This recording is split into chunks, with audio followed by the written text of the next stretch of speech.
أعوذ بالله من الشيطان الرجيم بسم الله الرحمن الرحيم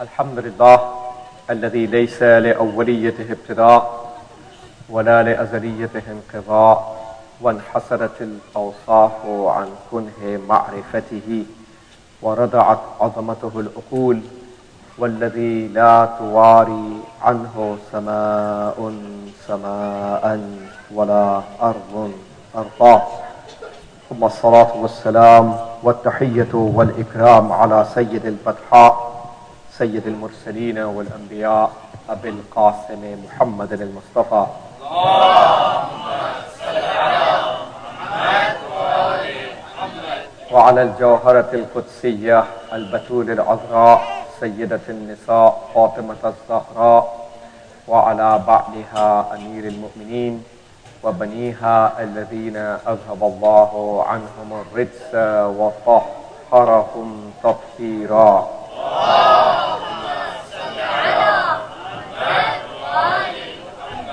لا سيما على بقية الله وحجته الكبرى الذي بيمنه رزق الورى وبوجوده ثبتت الأرض والسماء ولولاه لصاحت الأرض بأهلها واللعنة الدائمة على أعدائهم أجمعين من حين عداوتهم إلى قيام يوم الدين.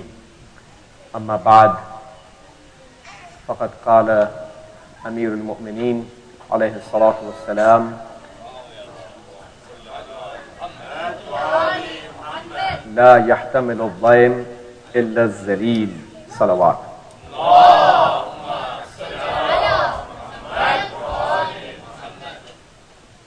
Imam Amir al-Mu'mineen Ali ibn Abi Talib alayhi salam has said in this hadith that no one can tolerate the zulm except the zaleel.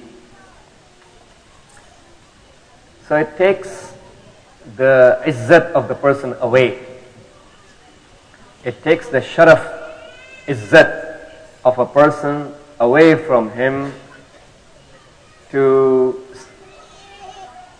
not object on the zulm, not to stand in the way of the zulm, not to oppose the zulm, and to accept, accommodate, and tolerate.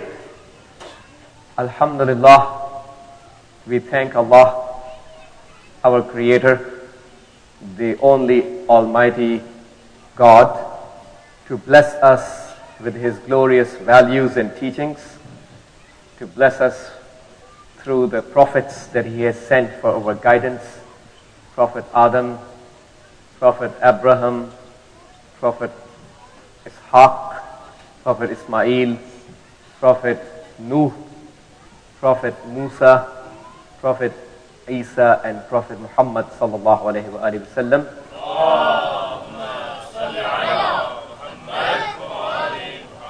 And all the rest of the prophets of God, their deputies, their imams, their successors, and all the pious personalities and salihin and siddiqeen, the truth-telling people of the past and the present, who have been standing on the path of haqq, righteousness, and had been resilient on the divine values. Recently in our contemporary history, Ayatollah al-Uzma Imam al-Khomeini Ridwanullahi alayh was the leader who provided us the political awareness in our times, revived the Islamic values amongst us, and revived the human values. Actually, it's about humanity. It's about our conscience. There are so many people who are not Muslims. There are so many people who do not belong to the religion Islam, but they have their humanity, they have their conscience, they have their courage to say that haqq and truth, to stand for haqq and truth, and to take a stance based on haqq and truth. He announced the Yom-ul-Quds as the last Friday of the month of Ramadan, and that personifies our responsibility not only as believers, not only as Muslims, but as human beings of conscience, regardless of our faith.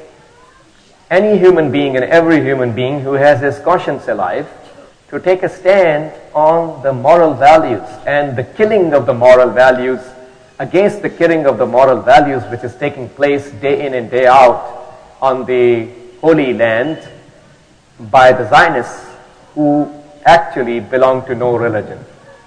And they are enemies of Allah. They have their own way of life which has nothing to do with any of the divine teachings. Their belief is zulm and oppression, and their practice is anything that comes in the way of their worldly material pleasures, interests, for the sake of their global, political, social, economical, and any other form of dominance on the planet. People, men and women of conscience all over the world, gather in various cities throughout the world on the last Friday to show their support towards the oppressed people. And that's what Imam Khomeini used to say, we are the supporters. Ma hamiye mustaz'afan jahanin. That was his famous statement. We are the supporters of all the weakened masses in the world. So it doesn't matter if a person is a Jew, a person is a Christian, a person is a Muslim. It doesn't matter. A person is a Buddhist. If he is oppressed, our Islamic value system asks us to stand next to the oppressed person and oppose the oppressor. This is our conscience, this is our religion asking us to do. And tonight again we are honored to have our honorable guest, Rabbi Weiss. Is no stranger to you, mashallah, because he has visited our community 2 times earlier. We are very much honored to have him again, and this year as well. And he has a lot of engagements. He has a lot of travels. He's a frequent traveler. So many communities and so many countries are basically going after his invitations, asking him to visit them, deliver his presentation, and make his point. He was about to travel to Gaza today, this Yom-ul-Quds, for another help convoy to support the innocent civilians of that area, but it didn't work out. That's the will of Allah. So Allah has His own plans. So Alhamdulillah, we are pleased to have him again here amongst us, and he's going to deliver his speech today on the Yom-ul-Quds, and also after the speech there will be the Q&A session. You can ask any question that you want from the honorable guest. Also on this coming Sunday, after the sundown, the Maghrib Salat, we have his second speech on this coming Sunday, inshallah. So please be there and benefit from his presence. So please welcome Honorable Rabbi Weiss with a loud salawat.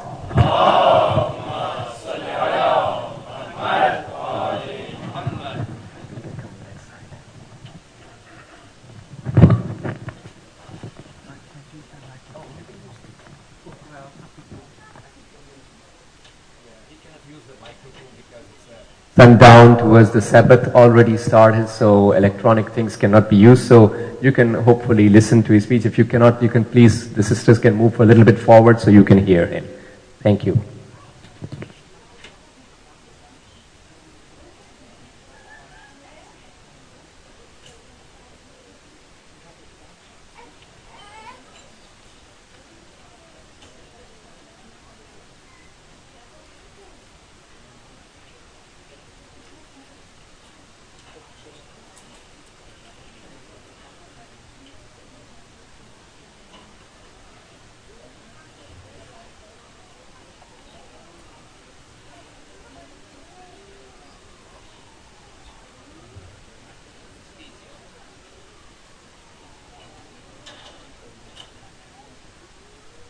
pray to the Almighty to bestow upon me His truth, His wisdom, that I may be worthy of conveying His message, His truth.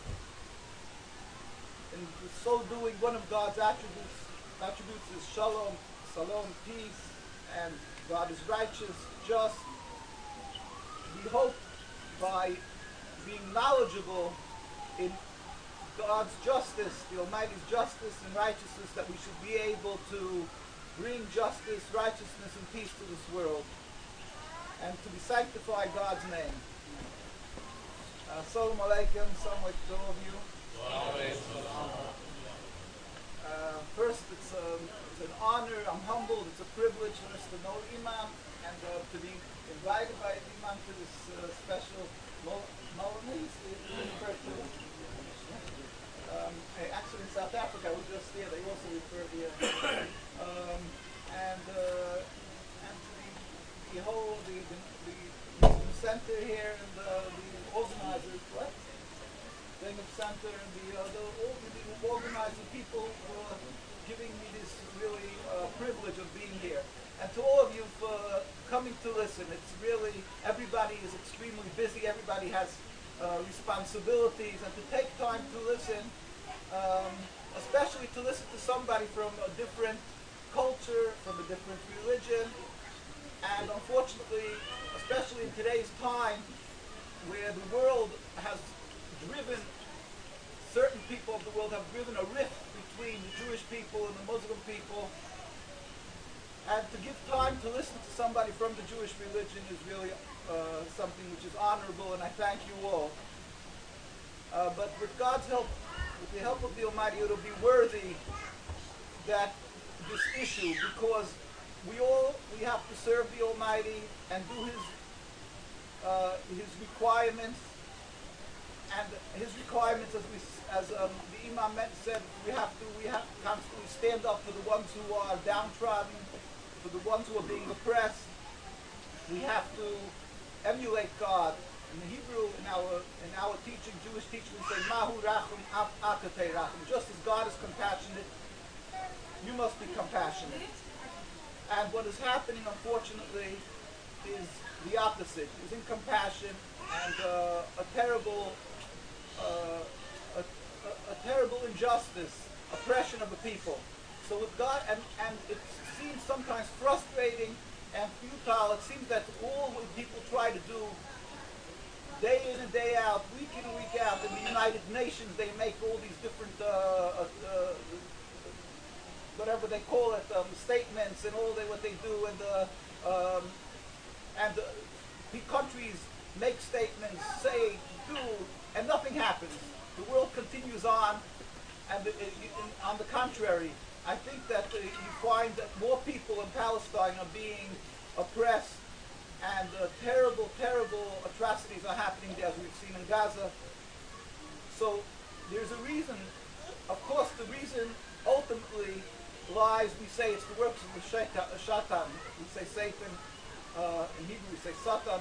Who's behind this? Because it doesn't really make any, it's not logical at all why the Zionist state should be so successful in something that defies logic, something that's really against human, what people call humanity. We call it godliness. What is happening to the Palestinian people from day one, it defies logic, it defies what people would call humanity, what people would say is justice. And yet it exists, it's flourishing, the state of Israel and Zionism, and everything that has been done till today, nothing seems to make it in any manner diminish. And the reason is, of course, like I say, because God, in His ultimate wisdom, gives the Satan, the ability to carry out certain things, a test for humankind, a test for humanity. But in the logical, in every time when something happens, God dresses it in what people would call nature. I'm not very happy with the word nature, because many people who we say afikarsim, heretics, who don't like to think of God ruling the world, they use the word nature, Mother Nature, things like that, because they feel very uncomfortable saying that it's the Almighty who's ruling the world. But God makes things happen. For instance, if it is a decree, God decrees that somebody has to die, or he did something, God forbid, or whatever. So what happens is, he'll go into the street, and he'll try to cross the street, and he'll forget to look, and a car will run him over. Now, does that mean that because he was stupid, he did a foolish thing, he went out and he crossed the street? There was a reason why he forgot to look. Everything that happens, there's a reason behind it. There's an Almighty that rules this world. In this injustice that's happening to Palestinians, the truth is, it's the works of Satan, but what is the logical reason why they seem to be so successful? And I think it's very obvious from day one, it's because the Zionists dress this beast, this aberration, this rebellion against God called the State of Israel, they dress it in religion, in an aura of spirituality and holiness. They use the Star of David, they use the name of Israel. Israel is Yaakov, Jacob in the Torah. They use all the connotations as if they represent godliness. And that is how they give this legitimacy of a portrayal of legitimacy, and why the world doesn't feel uncomfortable supporting them. And in fact, people not only don't feel uncomfortable supporting them, but they feel they're doing for a just cause by supporting the State of Israel. Of course, there's many other reasons, and many people have different reasons. There could be, personal, or there's the arms lobby, there's the oil lobby, and there's many other reasons that people do it, injustice and things like that. But as a whole, people have good hearts around the world, people in the United States, and they're out for justice. And when they see, for instance, that there was some killings in a country just recently, in a few whatever things, or in Haiti, things happen, or this in any country, right away they're upset if the people didn't respond immediately. So you see that people are upset when they see injustice or something bad happening to a community that's totally estranged, very far from them. And yet when it comes to the issue of Palestine, when it comes to the issue of the people of Gaza, you don't see that people are standing up and screaming for the injustice, for the terrible atrocity that just happened, now was it a year and almost 2 years or something in Gaza. People were murdered, there were just bombs raining down on them for a long period of time. There were thousands of people killed, and really, there was probably, I can't figure out the number, but who knows how many millions of people were touched by the terrible atrocity what just happened in Gaza. Because every person knows this. If you, God forbid, have a person who walks into this center and they have to be wheeled in a wheelchair, your heart gives a shake. It hurts. It hurts when you see this. You see somebody who is incapacitated mentally or something, and it hurts. It always hurts when you see something like that. I'm talking about normal human beings. It always hurts when you see people suffering. And how much compounded is it if it's a neighbor, if it's a friend? And how much more compounded is that feelings of sorrow if it happens to be a relative, God forbid, and a close relative? How many people were injured, besides the dead, over 5,000 dead around that died, and how many people were injured? And when they say injured, it doesn't mean a scratch. A scratch doesn't get reckoned. It means a real injury. How many people are maimed for life, and wherever they walk around, even missing a finger? How uncomfortable is it when they go amongst people? People stare at them, and you can go on and on. The relatives see this constantly, and that's just a minor injury. Mentally, how many people were maimed for life? Children grow up, they lost their parents, they lost their relatives, and they're destroyed for their whole life, and so on and on and on. This is just one happening, one link in a chain of atrocities, of injustice that has emanated from the existence of the state of Israel, from Zionism. Zionism is the ideology behind the state of Israel. So, and yet the world doesn't seem to notice this. The reason?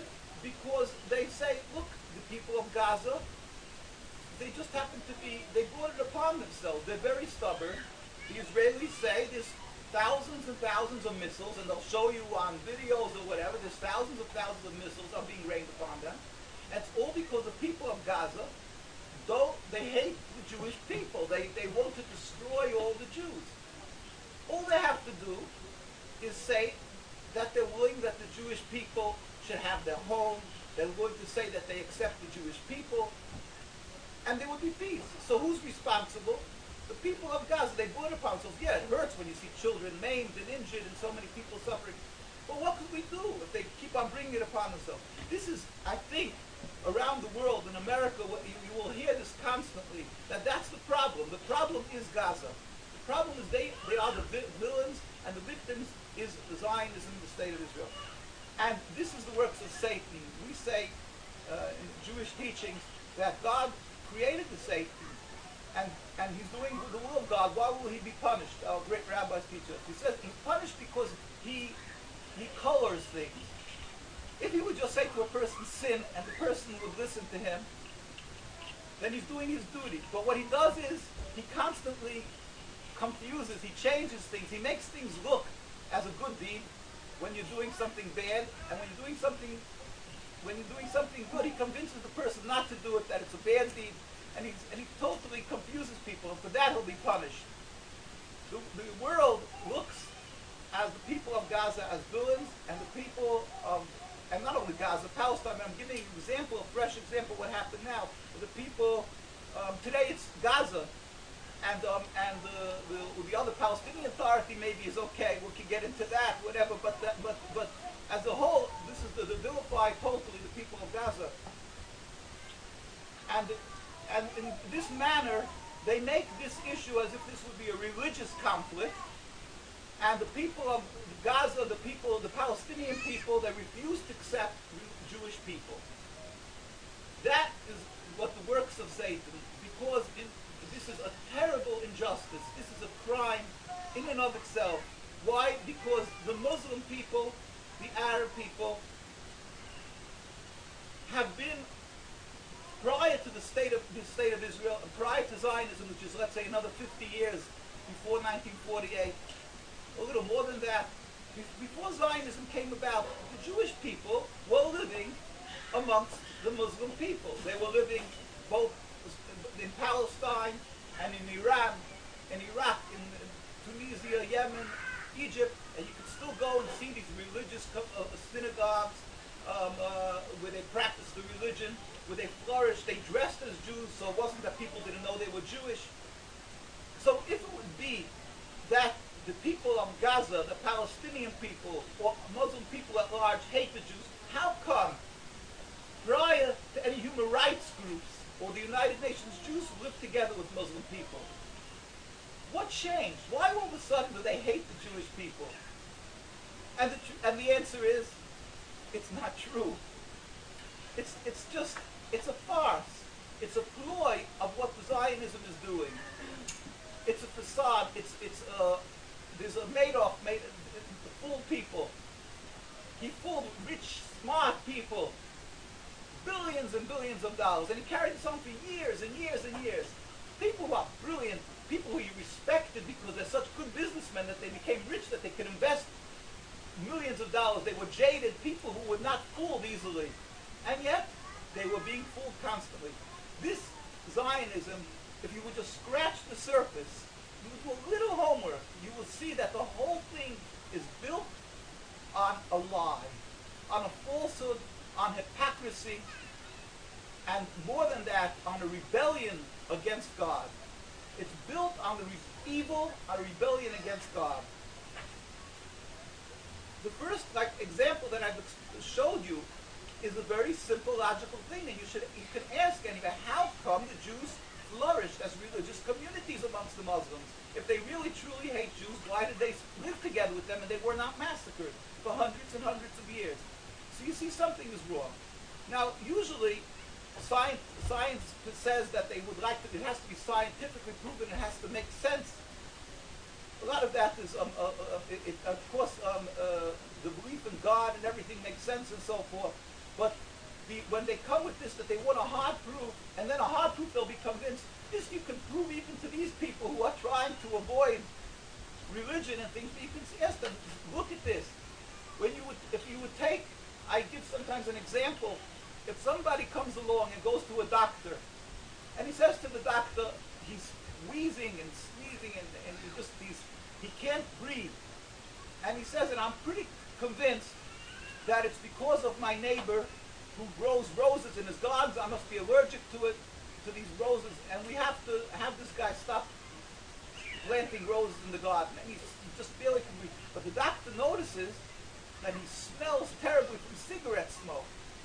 So he asks him, let's understand that you're convinced that your neighbor is doing a harm to you, that he's, let me ask you, how long does he have this rose garden that you're complaining? So he said, oh, this rose garden, he has it already 10 years, and you see what I look like. Who knows how long he's going to live, he says.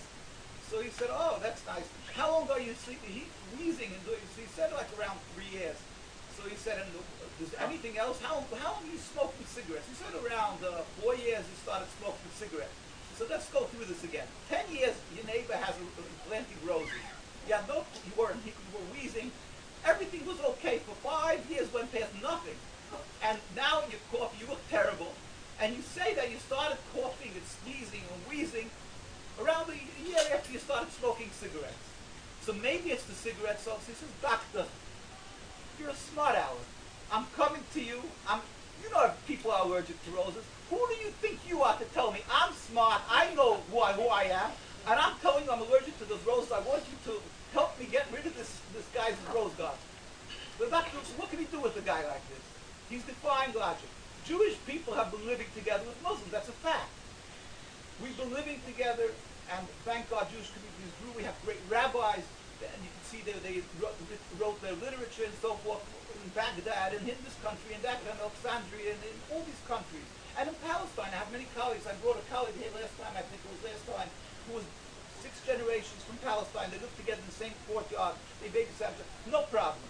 And all of a sudden, around 100 years ago, a movement started called Zionism, that they wanted to take over the land, to make so-called a Jewish state, to make a nationalism in Palestine. And since then, there was like a hammer, a rift was driven between the Jews and the Muslims. And since then, there's an endless river of bloodshed. Now, so what is it? The religion? I think that the same Islamic religion was practiced 200 years ago and 300 years ago and yesterday and today.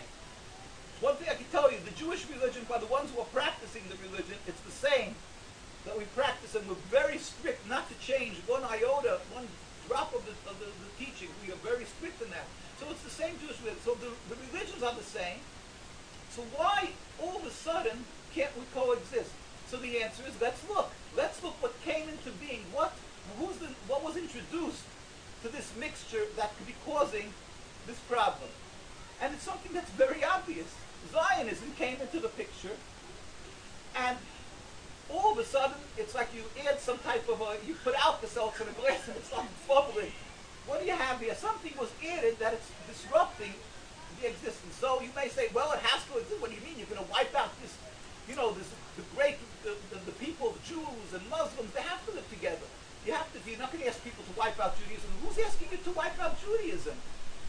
This Jewish religion that coexisted next to Islamic religion, that we were coexisting, there's no problem. We could continue living together. When you say you have interfaith, doesn't mean making compromises. Interfaith, we're not asking you to change, and we're not being asked to change. If we're being asked to change, that's a false. When people, the rabbis, sometimes so-called rabbis, who get together in interfaith and say, well, we'll make compromises, we'll make a mixed match. That's not what it means. It means that we can exist, practicing our religion, we can live in peace, door by door, and helping each other. We have been doing this. So nobody's asking that you should wipe out the the Islamic people, or they should stop practicing, that we're asking them to stop practicing what they're practicing, or they're asking me to stop practicing what I'm practicing. We're just saying, take away this foreign object, which is, people know, you take again, I'll use a medical example. If you put in a foreign object in the body right away starts rejecting it. You have something foreign to these people that were coexisting. And it's a nationalism, it's a purely political issue, Zionism. And America, the United States, and many others, they insist you have to let this exist. And it's costing lives and more lives and destroying millions of people. And they insist, no, but you can't take it away. Why? Is it something that was from the time of Abraham? It's a little more than 100 years old. It's a movement that was started by a few people. They decided to come along with the political movement. So why do you insist that it has to keep on going? Take this away, and we'll return to what we had originally. 3 people living together, Christians, Muslims, and Jews, and we were able to coexist without any problem. Doesn't that make sense? But people don't seem to comprehend this. It's the works of Satan. And if you think that there's any non-truth to this, we have, first of all, we have the writing, which today in the demonstration, we have many writings. It's called The Rabbis Speak Out. It's 130 years of religious Jewish opposition to Zionism. It's just a compilation of a few comments of the leading rabbis, not all the rabbis, just the leading rabbis that the world recognizes as the leading rabbis. And nobody refutes. Anybody who knows Judaism knows that these were the leaders of the Jewish people. And I'll just mention one. His name was Rabbi Yisrael Meir Cohen. He lived from 1839 to 1933. 1933 was before there was a state of Israel, but Zionism was flourishing. And he wrote just one of the many comments that he said, Zionists are dead limbs of our people which cause the entire body to rot. And I could go through many, many sharp statements and this is on and on. This is what they held. They looked at Zionism as a cancer, a tumor to the Jewish people. The chief rabbi of Palestine in 1947, that was right before the creation of the State of Israel, he pleaded with the United Nations. He was the chief rabbi of this community that was living for hundreds and hundreds of years in Palestine. And all of a sudden, you know that what happened was it was under the Turkish rule till by its First World War. Afterwards, it was under British mandate. Mandate meaning that they're going to give it over eventually to the indigenous people. They promised they would give it to the Jews. I think to the Zionists they promised they give it to the Zionists, sort of, and to the Arabs they promised they'll give it to them. And of course, the Zionists were living in Britain. Chaim Weizmann, who was the first president of the State of Israel, was living in England. He was very well connected with the British leadership. He was the first president of the State of Israel, and he was pivotal in getting both the white papers, the Balfour Declaration, that they should promise for the Zionism state, called the Jewish state. But the Jewish community that was living in Palestine was almost entirely a religious community, a Jewish religious community. They were God-fearing. This was the elite of Jewish people. The Jews around the world always looked at the Holy Land as a holy land. And they would go up there, rabbis, if they would retire, they would take a few students. People went to live in Palestine, in the Holy Land, not to become rich. It was a desolate, it was a very poor land. People went there to live off their lives in holiness.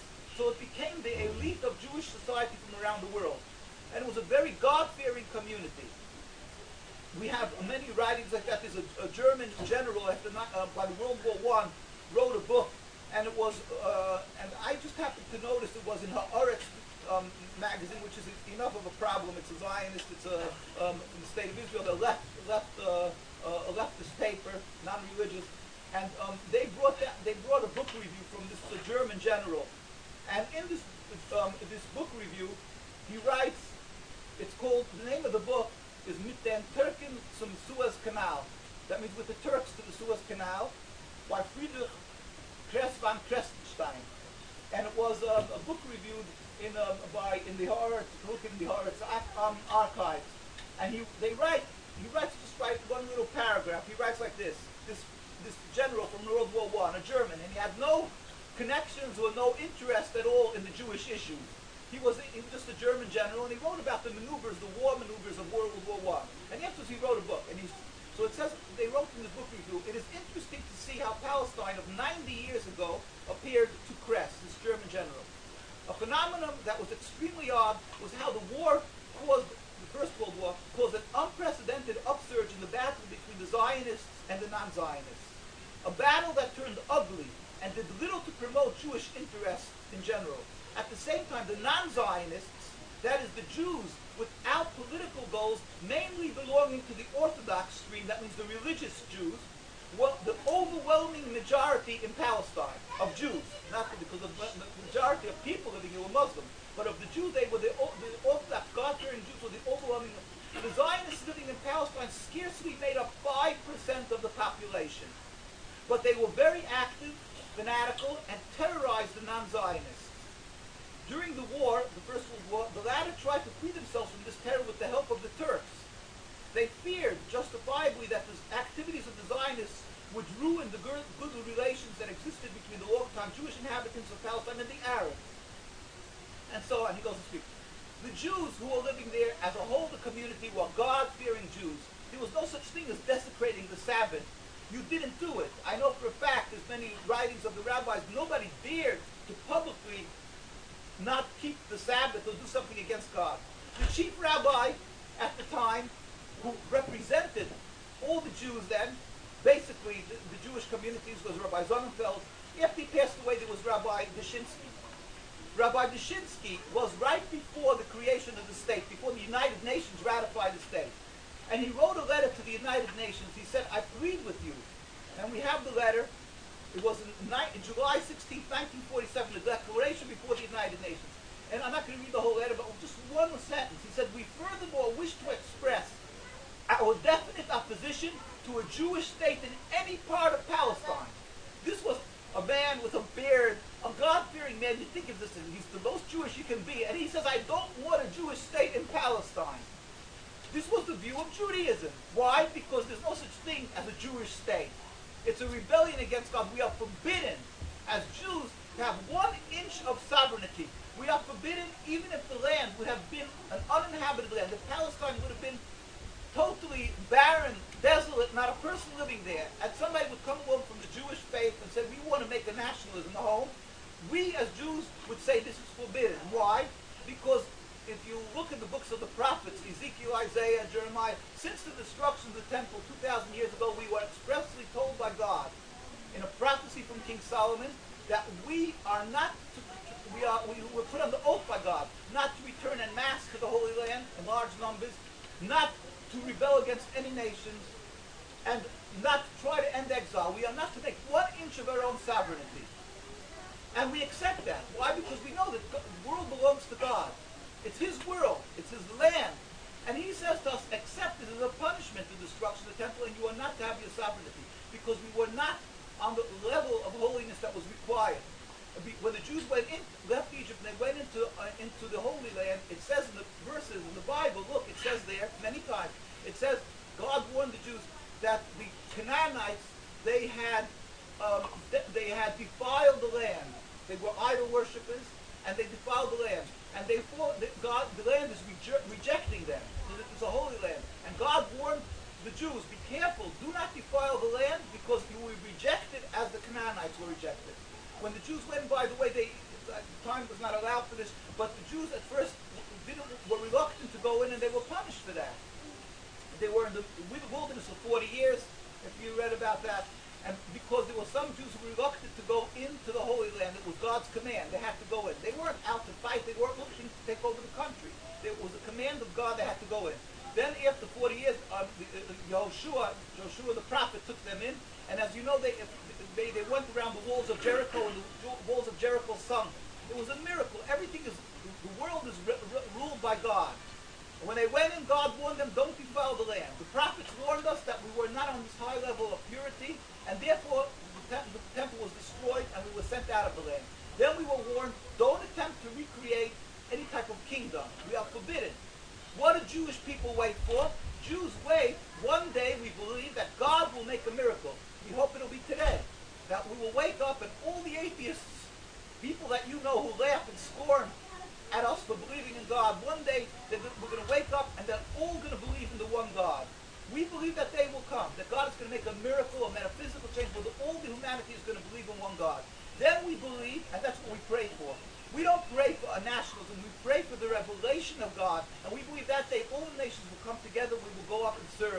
we will go up to, and God will create a temple. That's our belief.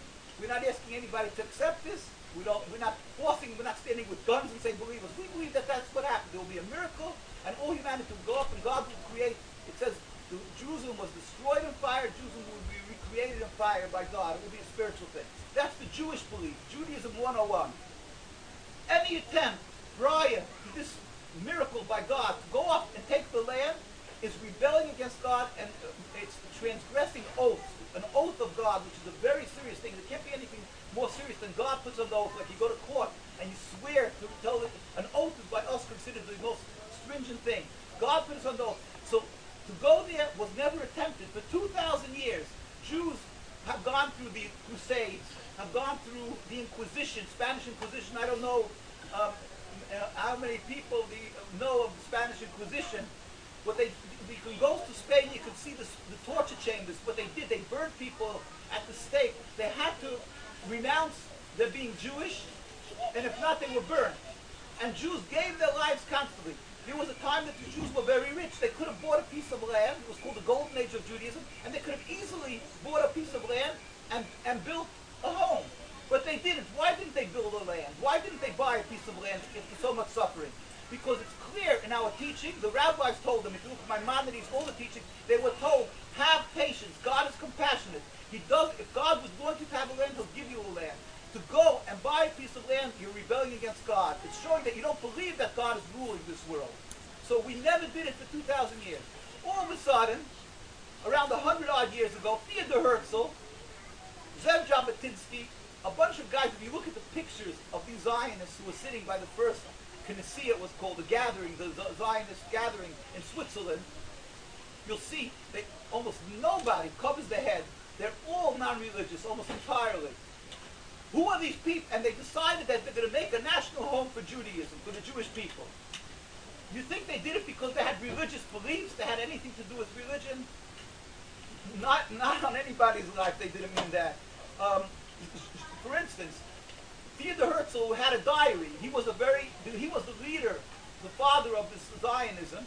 He had he wrote in his own diary, and I'm quoting from page 14.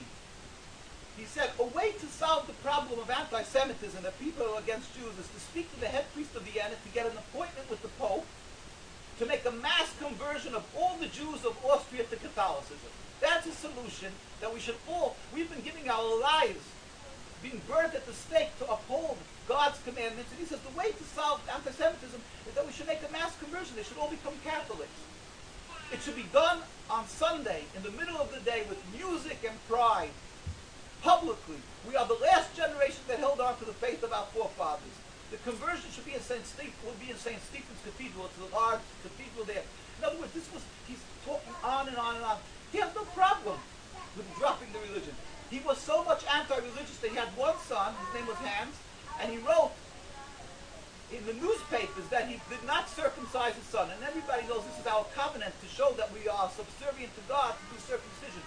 He wrote proudly that he's not circumcising his son, and he never did to the day he died. He didn't circumcise his son. Jews, at the time the Greeks came in and took control around 2,000 years, over 2,000 years ago, in Palestine. There was a Greek rule, and they gave a decree that if anybody circumcises their children, they'll be murdered. So people, till that day, Jews paid taxes for many years, maybe hundreds of years. They paid taxes to the Greeks, and they had no problem with that. When they said that, they put out this decree that if you circumcise your son and keep the Sabbath, you'll be killed. Then the 5 sons of the high priest in the temple, they were called the Maccabees. Maybe you heard the name Maccabees because the Zionists used it for their Olympic team. So these people, they could have been probably when they were old people, rabbis with white beards. They went up and they said, we're going to defy the Greeks. There was a lady, she circumcised her son, and she threw herself down off she went on top of a high wall, and she circumcised her son and threw herself down off the top. She knew she was going to be murdered. And she gave her life. And this is what Jews know. This is what we have to do. We give our lives for their religion. And here, Theodor Herzl, his name should be obliterated. He never was put under a position that he was threatened with his life.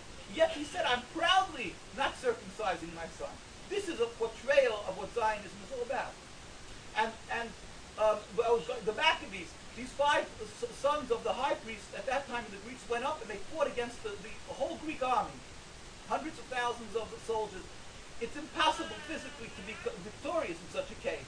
Yet they were victorious. Why? Because we believe it was God's intervention. It was a miracle. The Maccabees were not physically possible to be able to be victorious. They were victorious. Why? Because they stood up to be loyal to the Almighty. Yet the Zionists, they come and they make an Olympic team and they call themselves Maccabees. They show, see, Maccabees, we are following, I'll just tell you what the word Maccabee means. Maccabee stands for four words. It's the acronym. It's Mi Kamocha Be'elam Hashem. Who is like you amongst the strong ones, God? In other words, nobody's as strong as God. And they put this on. They wrote this on their shields that they carried, and they went up against hundreds of thousands of soldiers, and they were victorious. 5 people. Why? Because it was God's will. So the Zionists have the audacity to use this. These holy people stood up against the ones who tried to make them stop serving God, and they used that name for their Olympic team. As if they're following in the footsteps. They're few against many. They're David against Goliath, against the Arab nations. They use and abuse and misconstrue all the teachings of the Torah as if they represent Judaism. They represent the evil, the abomination of people who come from the Jewish religion. Again, they decided to sit down in Switzerland at the end of the 19th century. They're going to create a national home. These people who had detested God and the religion, yet they knew they're not going to gain. They discussed it. They were not stupid, unfortunately. They saw that they won't get support from the masses, and you need a massive amount of support. To build a country, you need massive amounts of money and support. And how are they going to get this? So they decided, look, they wanted to make the country Uganda. Now, if it has to do with the Bible and the Torah, why did they want to go to Uganda? They wanted to make the country in Patagonia, Uganda. They never discussed it. But they realized they won't get support, so they decided to go to Palestine. They detested religion, but they decided Palestine is a place. And then they started using the Star of David. They'll call themselves the State of Israel. Zion refers to Jerusalem. Zion, it says in the prophets. So all of a sudden, they put on this pious look, and they started speaking and waving the Bible and saying, oh, God gave us this land, it says in the Bible. And we're simply continuing with this gift of God to us. And the Arabs were there. The reason they don't like us, they don't want us, because they hate the Jews. So the whole thing is built on hypocrisy. But you may bother hypocrisy. But these people have rejected God. So they don't have the morals that the Torah tells us. They don't have more, if anything stands in the way of reaching their goal of having a national home, they're ready to sacrifice lives, everything that stands in their way. It doesn't matter. It could be Jewish lives, certainly the Palestinian lives that stands in their way. Why not? I say certainly. Unfortunately, I think they would want more the Jews who are God-fearing to die more than the Palestinians, and they express it that way constantly. I've heard it from their mouths. Because we are a bone in their throats. We stand in their way because we show the world and we tell to the world, oh no, these guys are made-offs. These guys are phonies. They don't represent the Torah. We undermine their legitimacy. They hate us. If I have to speak at a university somewhere, they'll pull out all stops. They'll speak to the board that they should speak to them, that they should threaten the professors and this and that they should not let us speak. And when a Palestinian comes, usually it goes through. Because why? Because we undermine the legitimacy. We uncover to the world, we reveal to the world that everything that they're coming with, the psychological warfare, that this intimidation, that if you speak up for the Palestinians, you are anti-Semite, you hate the Jews, and that you are unjust, that we show that it's totally false, that they can't take that. But we want you to understand this, that Judaism is clearly contradictory to this whole concept of Zionism. We are forbidden to have our own inch of sovereignty, even if it would be uninhabited the land. Being that the land was inhabited by a people, when they decided to go to Palestine in order to be able to get support from the evangelistic Christians who study the Bible and say, oh, the Jews have to be there.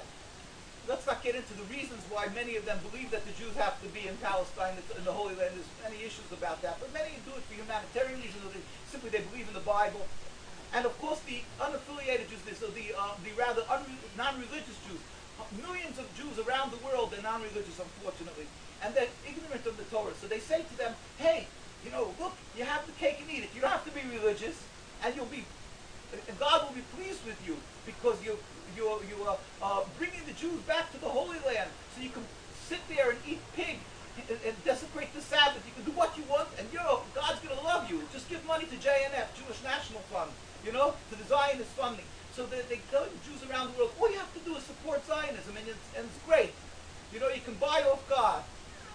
So what they have is they're telling people support the Zionist system. That's why they went to Palestine. They created Zionism. But in truth, it is expressly forbidden, as I said, we were put under oath by God not to make our own state. And being that it was inhabited by a land, so now what is Judaism? Judaism means subservience to God. Judaism is the acceptance of the Torah on Mount Sinai. It means that we are accepting all God's rules. So when it says we're not allowed to have a state, we accept it. When it says in the Torah, thou shalt not steal, thou shalt not kill, you're not allowed to harm another human being. And you have to emulate God. Just as God is compassionate, you have to be compassionate. We accept that. So the concept of taking the land away from the Palestinian people, stealing their homes, it just compounds thousandfold this crime against God by having this state. So now that because of their practical reasons, they decided to go to Palestine, every facet of the religion, they're desecrating, they're breaching. The concept between man and God of having the sovereignty, of having the Jewish sovereignty that God expressly said, don't do it, and everything that the Torah says that you shouldn't do from you to your fellow human being, not to harm them. On the contrary, you should be compassionate, you should give tzedakah, you should give charity, you should do good. All of this is put on the side. Why? Because these people scorn God, scorn the Torah, they wanted to make a state. All the rabbis, as I said, from day one, opposed this, universally. Until today, you should know that the very religious Jewish communities, as I was showing today pictures, if you go to New York, where there's a very large Jewish community, you go to Manhattan, right across from Manhattan is a place called Williamsburg. It's the most concentrated religious Jewish area. It's right across from Manhattan, so take the time to go visit it. It's right, you take the Williamsburg Bridge on the right across from Manhattan, you go over the bridge, on the right side is the most concentrated religious Jewish area. The women dress modestly, the men you see dressed with beards, and they're very religious, and these hundreds of thousands of Jews, they oppose the state of Israel. They're all religious and they all oppose the state of Israel. There's not one Israeli flag. If you will go to Mea She'arim in Jerusalem, in Quds, you will find that they oppose the state of Israel. That you'll find when you go to London, Stamford Hills, Stamford Hills is an interesting community. It's Muslims and Jews living together. There's a mosque and a synagogue. They're living together. There's almost not one Israeli flag, because the more the religious, the more they know their religion, they know that Zionism is forbidden. So they oppose the state of Israel. And people think that the more religious, the more Zionist you are. That's part of the tragedy. The more religious the Jew, the more he opposes the state of Israel. And we demonstrate.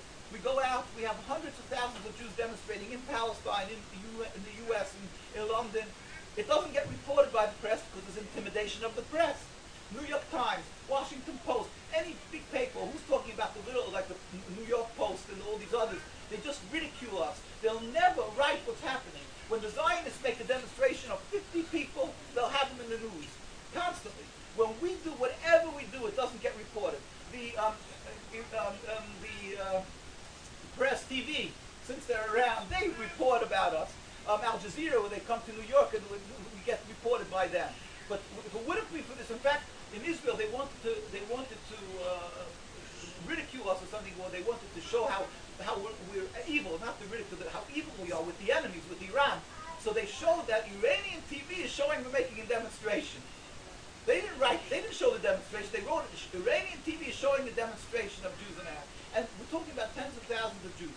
There would be hundreds and hundreds of thousands more if it wouldn't be the fact that when we demonstrate, we get brutally beaten. I was showing pictures, we have many pictures of Jews being brutally beaten every time in Palestine by the Zionists. You can look at our site, NKUSA, wherever you can go, you see the Jews are brutally beaten by the Zionists. And this is ongoing. I mention always that was probably the first famous martyr, the one who was assassinated, was not an Arab, was not a Muslim, it was a Jew. His name was Dr. Dahan.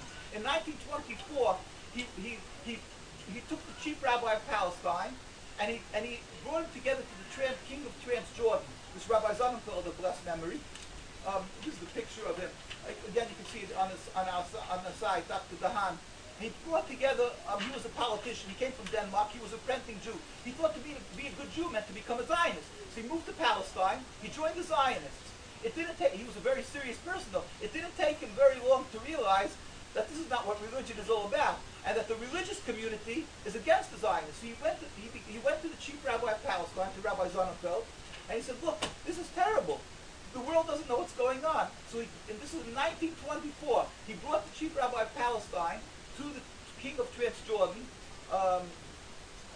to visit Emir Abdullah in Transjordan. He brought a few others, and the Jews gave over a letter of loyalty and friendship and to the king of Transjordan. And then he said, look, this is not enough. I'm going to go to Parliament in England.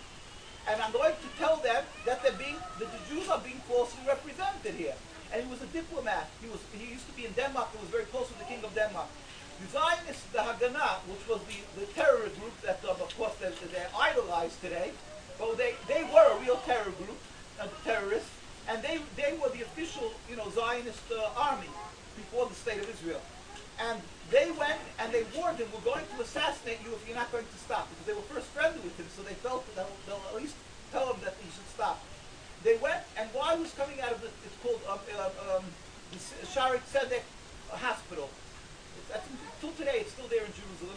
He was walking, he went to pray there. There was a prayer, they used to pray in the hospital there. He was walking out of synagogue one night, and they shot him. They killed him in cold blood. It's in their records. They don't refute it. They're proud of it. We have the records. They write they're proud of it, but they killed him. It was 1924. And since then, there's a sad history of Jews who oppose them, get brutally beaten. They don't use live ammunition on us today because there's too much, it would be a scandal. They use rubber truncheons with lead piping inside. And people die from it. In other ways, they use other ways. People who have died, like Rabbi Samet and many people, or our leaders. I was mentioning Rabbi Blau, who was the head of Mature Karta. He went in for a hernia operation, a minor surgery, and they went. We didn't know what happened to him. They didn't hear from him, and then we found him in bed. They opened him up. He died from internal bleeding.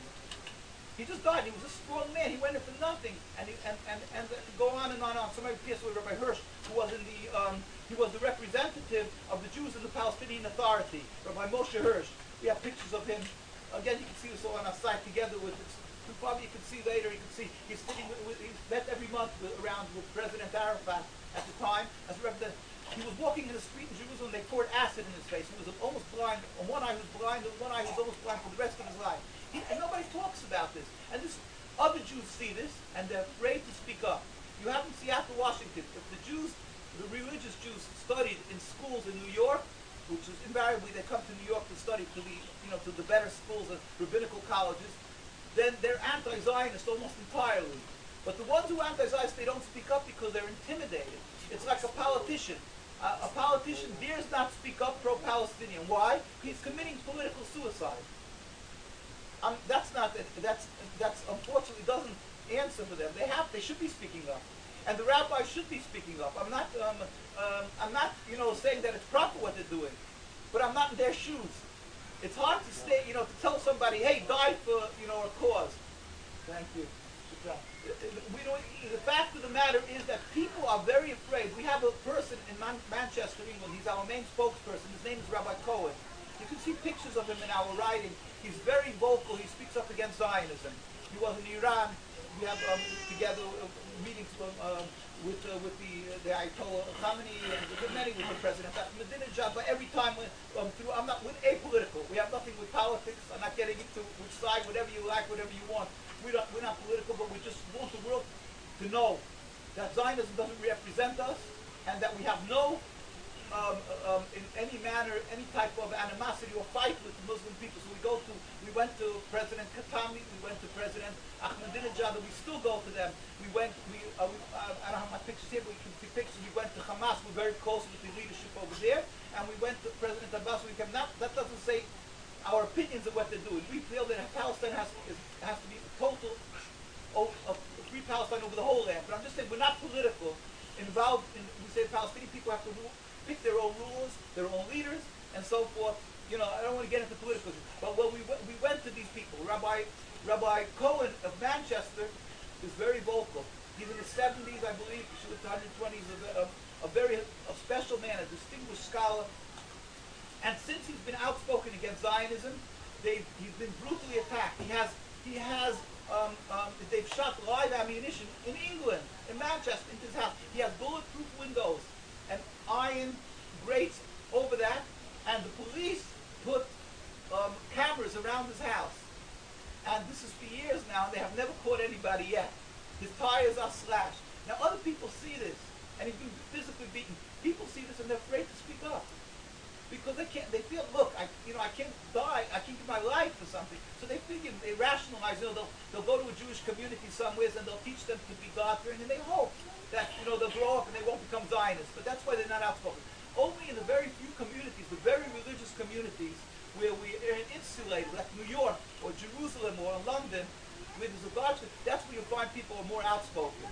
Again, I'm not saying it's right, I'm just explaining why here you'll have in Seattle, Washington, I had relatives here years ago, and they're anti-Zionists because they're living in New York. And they were anti-Zionists when they were living here also. They were sent to school here, and they eventually moved to New York. And they were anti-Zionist, I could tell you that I was going on a plane when President Arafat was sick. I went to visit him in the hospital. We went to the hospital then. And a teenager came over to me in the plane. He said, I know who you are. And I was going with a few rabbis. He said, I know who you are. We were just at a demonstration in New York together with you. I didn't recognize this guy at all because I don't know, all the people who come to demonstrations, thousands and thousands of people. But he knew who I was. He said, I want to warn you, this is not New York. You're coming to France. Be very careful. The Zionists are very powerful over there.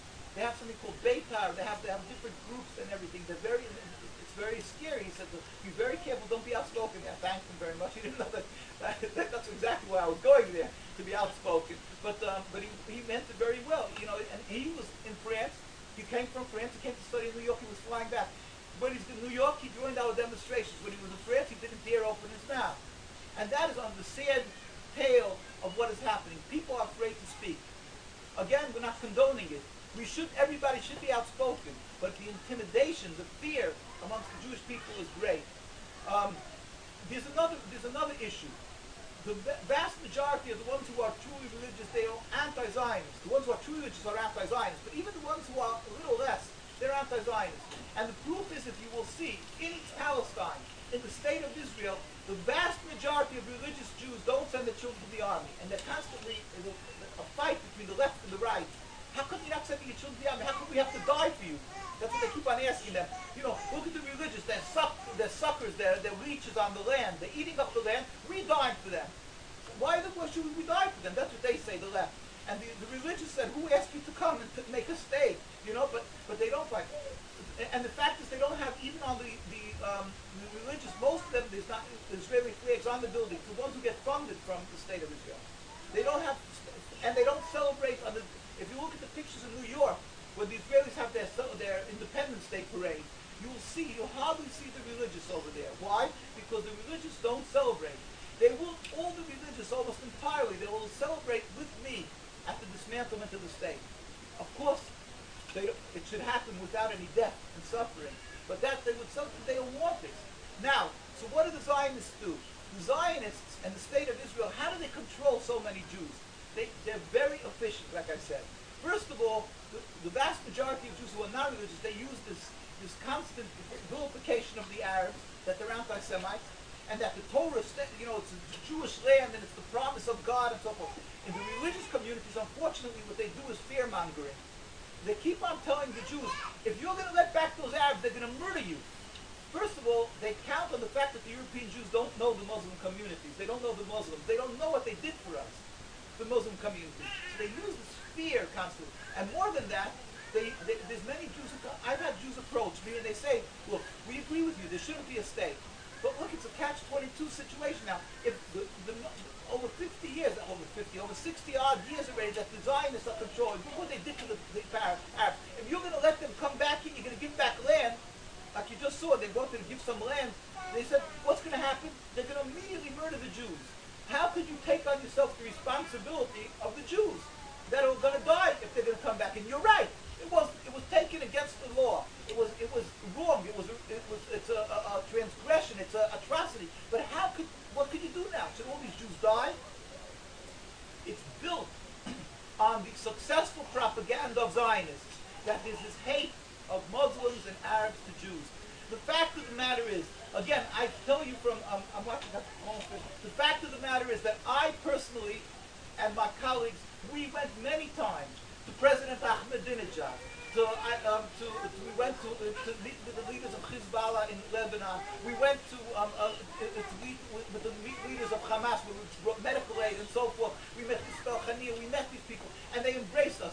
We had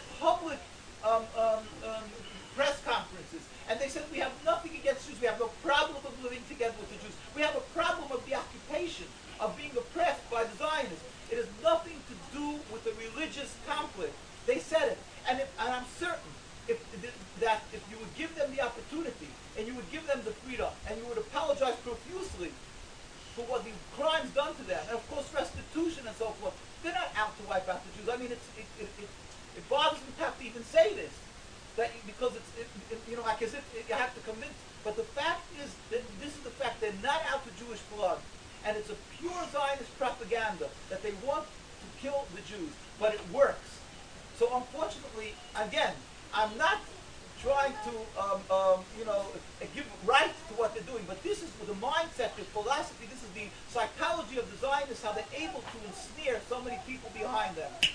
But thank God, we say, Alhamdulillah, Baruch Hashem, we say by us, thank God, there is large Jewish communities, I said, that are true to Judaism, and our hearts cry for the suffering of the Palestinian people. Our hearts cry for and we are frustrated, we are humiliated what is being done in our name. But we pray to God constantly, and we know everything is in the hands of God. By a true believer, you know that that success in the hands of God is not to be scorned. And we pray to God, and that He should bring, without any more suffering, an end to this cancer, the state of Israel, this evil, this works of Satan, the entire state of Israel, that it should be dismantled, and God will bring it. Why? It says in the Torah, if you will go against God, it will not be successful. Many years ago, we have the writings, again, you look at our site, NKR USA, there's many, when they started celebrating the Independence Day, the chief rabbi of Palestine, his name is Rabbi Teitelbaum, like 30 years ago, a little over 30 years ago, he wrote a letter, it was spread out in the Jews. He said, why are you celebrating to the ones who are celebrating? He said, is this a rebellion against God? And I still hear these tapes, how you hear him banging on the table when he's speaking. He's crying. He said, who knows how much bloodshed and suffering. This was even before, this was right at the beginning, before they knew what's going to happen with the Arab people and everything. How much bloodshed, how much suffering. This is a rebellion against God, and how much bloodshed will come from this. And we see how much bloodshed, rivers and rivers of bloodshed came from this. So we have, thank God, there's religious Jews who oppose it. Our hearts cry. From day one, we feel the suffering of the Palestinians, and we believe there's a God. It says in the Torah, again, as I say, that if you go against God, it will not be successful. When they made the Oslo Accords, where they're going to make a two-state solution, they made a two-state solution. So I personally went to Washington then, when they had this famous Oslo. My colleagues went to Madrid. And we stood there. I stood with signs outside. And I said, look, we're not naysayers. We don't want that there should not be peace. Yes, we're very happy for every inch that's returned to the Palestinian people. We're very happy for it. But we just want you to know we're not happy with the existence of the state of Israel. We're not only not happy, we oppose it. And we want you to know that as long as this state exists, we don't think there'll be true peace. Because in the Torah says if you go against God, it will not be successful. This was way back into the Oslo Accord. From then till today, how much bloodshed, how much suffering, and what do you see from that two-state solution? You see, the state of Israel will end, because God says if you rebel against Him, it cannot have a true existence. The only question is, when will God bring an end to the state of Israel? I don't know. I'm not a prophet. I don't think, and we always have a saying, the ones who know don't say, when you talk about the prophecy, unless God tells them to say. We don't know when they will end, but we know that God is compassionate. We pray to Him to bring a speedy and peaceful dismantling of the state. At the same time, you must do, because you have to emulate God. You have to stand up. And just like in South Africa, as you know, the nations, they were doing, in the United Nations, a very distinguished organization, and in order to join the organization, after Hitler would want to join with the Nazis, they wouldn't have accepted him. Who was accepted? A member nation that was, supposed to be a democratic and so forth and so on, or whatever, that's properly a nation. So one of the nations was South Africa, and they were practicing apartheid. And they went on their merry way, and everybody did business with them in the United States and Great Britain and all the countries. What stopped this continuous, recognition of South Africa? It was the grassroots. It was people like you, like me. They stood up and they said, this can't go on. They made the politicians uncomfortable. Until eventually, it was successful in ending the apartheid. And people thought it will never end. But you see, you keep on doing. So we have to let the world hammer it in that this has nothing to do with religion. When you're looking at the people of Gaza, they are suffering. They're continually suffering. Every day that goes by, they are dying. They have kidney dialysis machines. They don't have water. They don't have. If you would know the water system, what goes on there, it's polluted. The kids swimming over there by the Gaza, the water. It's polluted. Who knows what sicknesses they're getting? And on and on and on. I could tell you. The time doesn't allow it. I went to visit the Zaytoun family, and maybe you've heard of this. In El Zaytoun, this Samuri family. It's a very famous. Unfortunately, like 29 people were shot from one bomb when they went to. Anyway, we went to visit them. I went to visit the children. They were in the hospital in Europe. But then we went to visit them. This is a year. I went to visit a year after they were the attack in Gaza. see, the world spoke about this family, Samuni family in Zaytun. I was Zaytun, I think. And everybody spoke about it. It was such a, like almost 30 members of one family, and they were taken to hospitals where was it? In Brussels. I think I went to visit them. And we embraced them, we spoke to them. So everybody talked about that. Yet a year later, I went to visit where they were living, their town over there, Zaytun, and we have pictures of it. They're still living in tents. What does a tent mean? Not some type of tent that you buy here, a nice tent. A piece of string with plastic over it. They don't have water. It's hot. In the summer it's boiling, in the winter it's freezing. This is people, and where is the human, and this is not some place, some deep in the Amazon. It's like people 2 minutes away from civilization. It's in civilization. And yet people see this, it goes on, and people are quiet. Human rights activists are quiet. Not all, but humanity is quiet. Why? Because they're being vilified. We have to let the world know that there's no justification whatsoever for the vilification of people of Gaza. God, so we're going to end in 2-3 minutes. I give an example.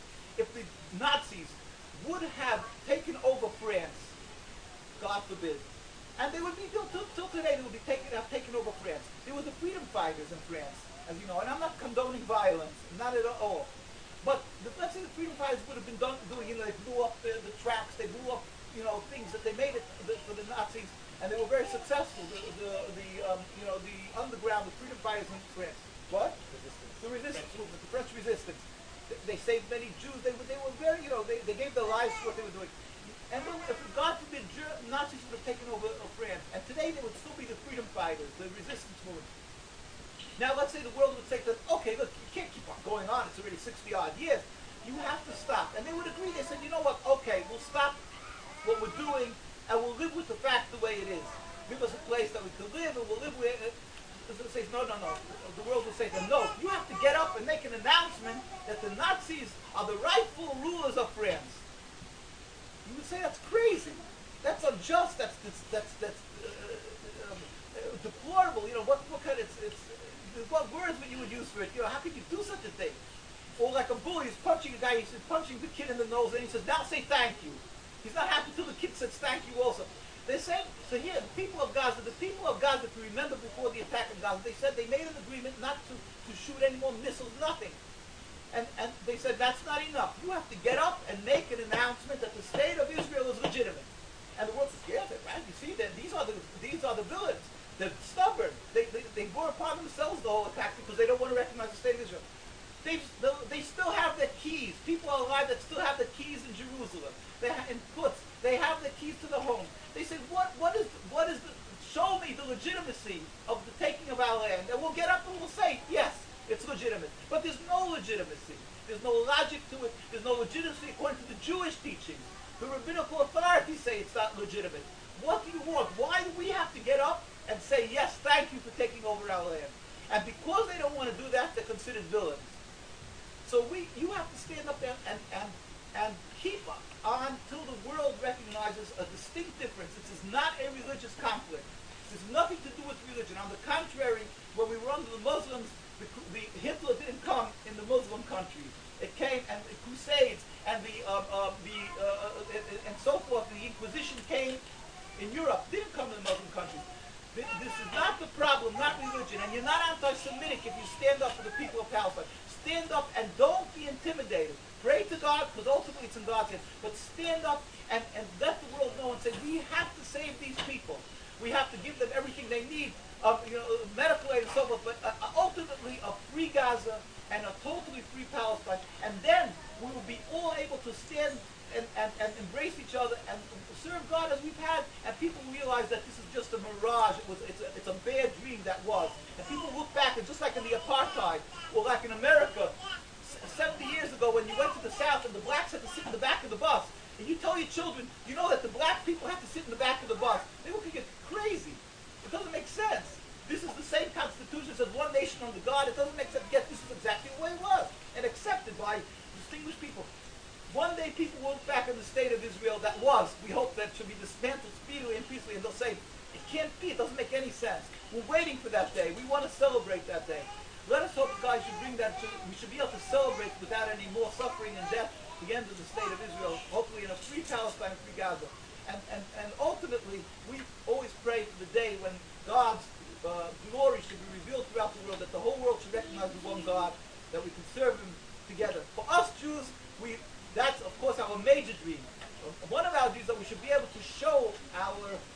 with the freedom of Palestine, that we should be able to show our gratefulness to the Muslim, the Arab countries for the safe haven and the home they've given to us for so many years.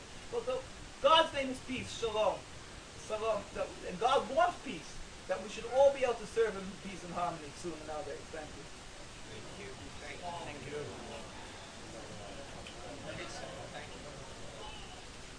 If you have any questions, you can please write it down. And Brother Ali, if you can pass on the... And we have a few minutes remaining to... We're a little bit late, but we have a few minutes still remaining, so you can write down your questions to the guest speaker and he can answer your questions from that. While they're bringing up the questions, I have pictures here. This is a book that we put out, Building Bridges, when the President Ahmadinejad came to the U.S. and we presented him with this book. And we have a picture. We went to years ago. We went to a conference in Iran, and on the wall there was a big sign from Ayatollah Khomeini, where it says, "We have nothing against the Jewish people, against Christians." I'll show you this picture here. We have no animosity. You can read the Persian. We have no animosity against the Christian Jews. Another stratus, I don't know, strata, something. And this is an ongoing. If anybody, the world should only know this. Yet they're vilified. Yeah.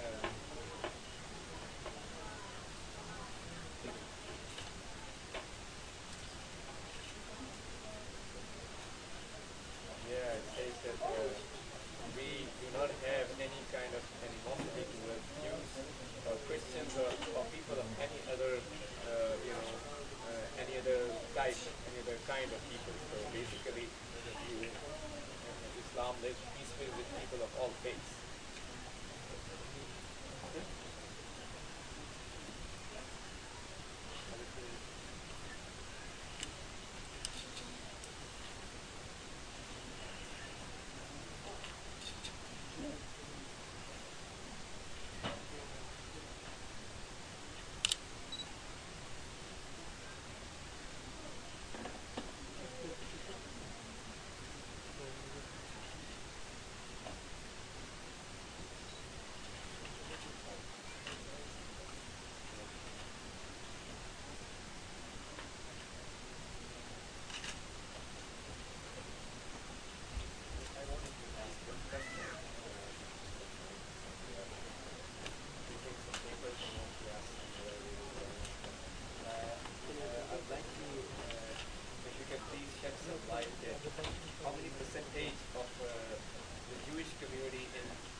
First of all, unfortunately, the majority of Jews are non-religious. It hurts to say, but that's a fact. They don't keep the Ten Commandments. They don't keep the Sabbath. And so the religious Jews who are true to the Torah, who take with seriousness that the Torah says that we're not allowed to have a state, is a minority, only the religious.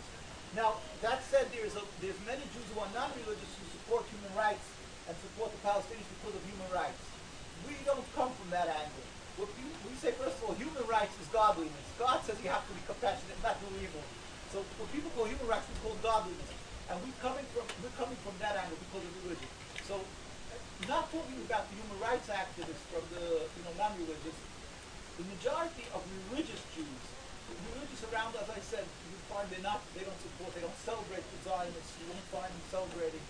There is, unfortunately, like I said, people who've been ensnared in Zionism because of the belief that the Arabs are going to kill the Jews, unfortunately, but there's from the religious, and that is a fact. If you come to the very religious community, come to where I live in suburbia of, despite it's the biggest Jewish suburb from New York, and maybe the largest suburb in the world of Jewish people, and you can count on your hands how many Israeli flags there are, and the whole miles and miles, because the Jewish community, religion, is totally contradictory to that, to what Zionism is. So the more religious, they automatically fall away from Zionism. Many students tell us that we have many people who oppose going to the state of Israel. We don't even go visit. There are many people who live there, anti-Zionists, and many people go. But there's many people who don't go to the state of Israel because we don't want to give recognition State, you have to show my passport. We don't recognize them. So, but many people say, oh, you're making a mistake. Go there and that will strengthen your anti-Zionism. The many students who go there, they study in schools there, they say you go there and you develop such a hate for them because you see their immorality, their injustice, so they become even more hard and anti-Zionist because of that. I'm just saying. By the way, I didn't mention it's just a very strong issue. There's no time for this. God help in the future, we'll give more time for this.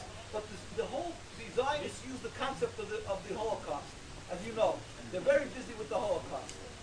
Now, my grandparents were killed in Auschwitz. My whole family, the vast majority of my family was killed in Auschwitz, as many, many other people in the United States, from the religious communities and many other communities. We came from, immigrated from Europe by the Second World War. My father escaped Hungary, went to Italy. From Italy, came to the United States, got married here in the United States, and so forth. All our communities were like that. So we all knew what Hitler meant to us because it's in our blood.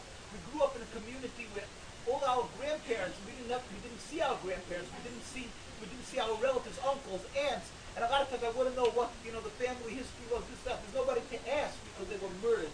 I mean, I have some relatives that were, but the majority were murdered by the Nazis.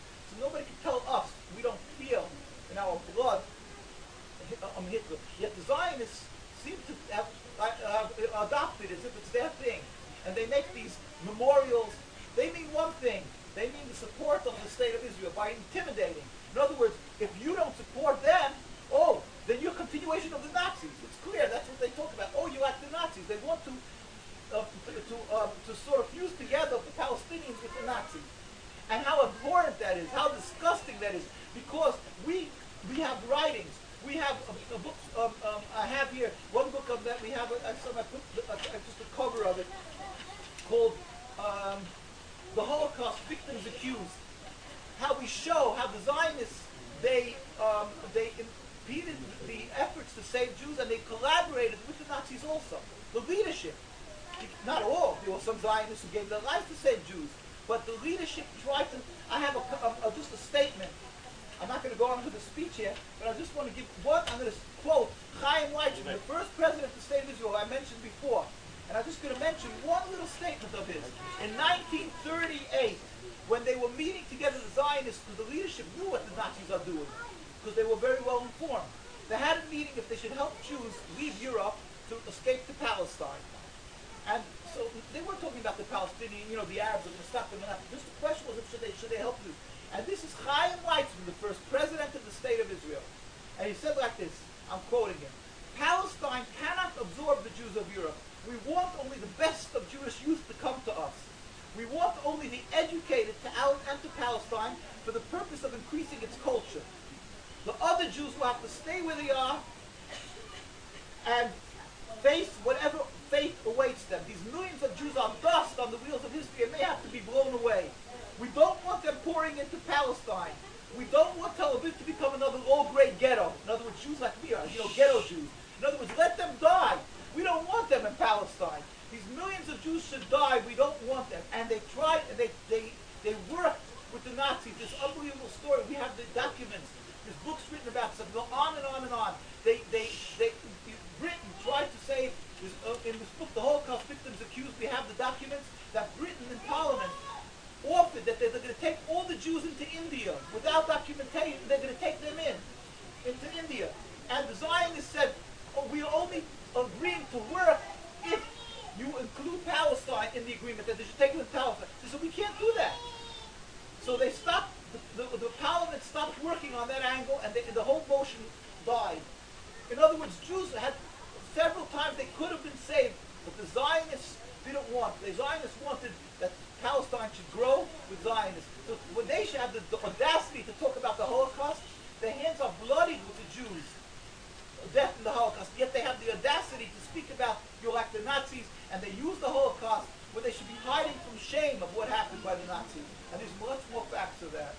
Yeah, brothers and sisters, because the time is already, close past the end, so I would request all of you we can take the same questions, inshallah, we'll address to the honorable guest on Sunday, yet another presentation.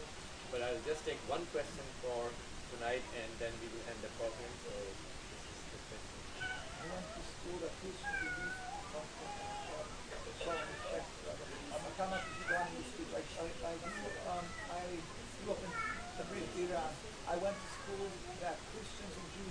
sit next to me. We never had any problem coexisting for thousands of years. That's a fact. My question is, could we come up with better ways to educate people about the difference between Judaism and Zionism? Thanks. Well, one of the issues that I've spoken here, I remember, and I constantly speak, is the fact that the Zionists didn't go to sleep over the issue. They're constantly making sure in the papers that people should always understand that they're the ones who are suffering. They use the Holocaust. They're never sleeping. They're constantly doing. They don't wake up one day and say, "Hey, we're attacked." They're constantly working on this. They vilify constantly, and they speak about, "Oh, you hate the Jews. You hate the Anti-Defamation League." Abraham Foxman constantly looking for something. Oh, they hate the Jews. They hate the. We don't see, unfortunately, the history that I'm talking about. I meet old people, Muslim people, and old Jewish people, and I come over, and they come over to me. I went to Patterson, New Jersey, and this happens all the time. So an old man comes to me and says, "I got to tell you a story. I lived in Jerusalem, and he was a very poor boy, and his parents were going to send him to school. So his Jewish neighbor bought him his briefcase and his first set of khakis and said, I clothes.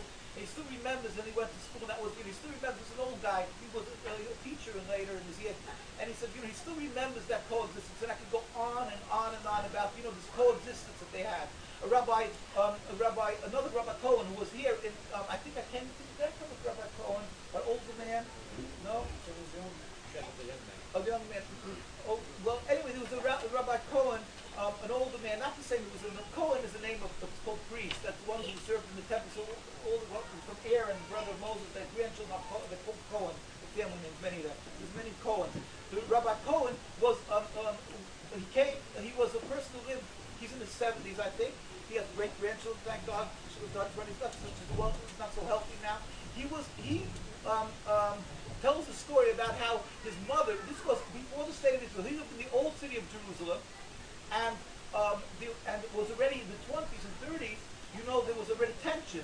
It was very strong tension because the Zionists were active. And he said, yet an Arab boy came, and his mother was hanging out clothing to dry or something, and an Arab boy came and grabbed it.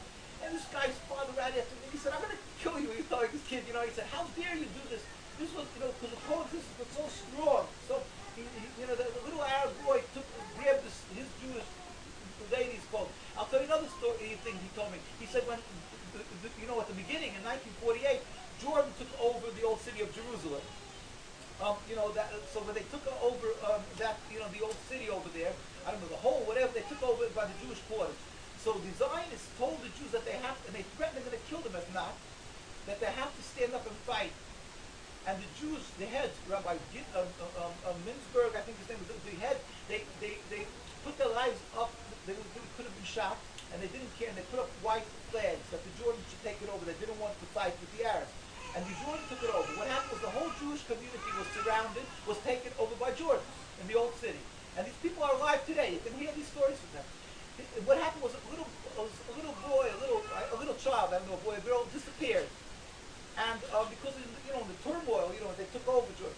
And he said that I think a few weeks or months, I forget how many long, they were under Jordan's rule. And the Jordans gave them, respected them, they took care of them, they gave them food and water, everything they needed, they took care of them. Nobody was harmed in the Jewish community.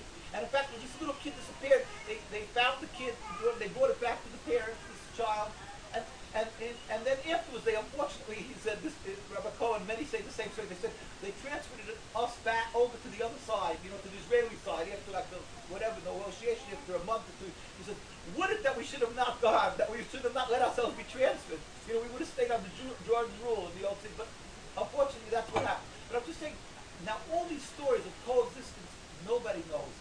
And if you want to write about it, the papers are not going to write it, because they're going to be anti-Semites if they write that. So they don't want to write any of these stories, only pro-Zionist stories, where you can show that an Arab killed a Jew or something, then that's a good story to write. But if you advertise, and in other words, if you spend money just to write anecdotes, stories as an advertisement, that the world should remember how we live as communities in all the Arab countries and as individuals. And then you can say, why can't we continue living like this? Religion is not the impediment. Let people who hear, they don't know. They're ignorant of the history of what happened and everything. And the Zionists had the mic in their hands for 60 odd years, and everybody believes what they say. So it would help. That would help. I mean, I'm not this prophet, and I'm not a brilliant person, but I could just say that if people would know the facts and would understand what's going on, that they would change. There would be a change of opinion. So that we could try to do it, And again, do what you could. Don't be intimidated. Speak up. Educate people, and go help the people. You bring them food and to the people of Gaza and Palestine. Thank you very much. We thank our guest speaker very much for his time and his presentation. And inshallah, on Sunday, he will be delivering the second presentation. So please come on time and benefit from his presence. So please say a loud salawat.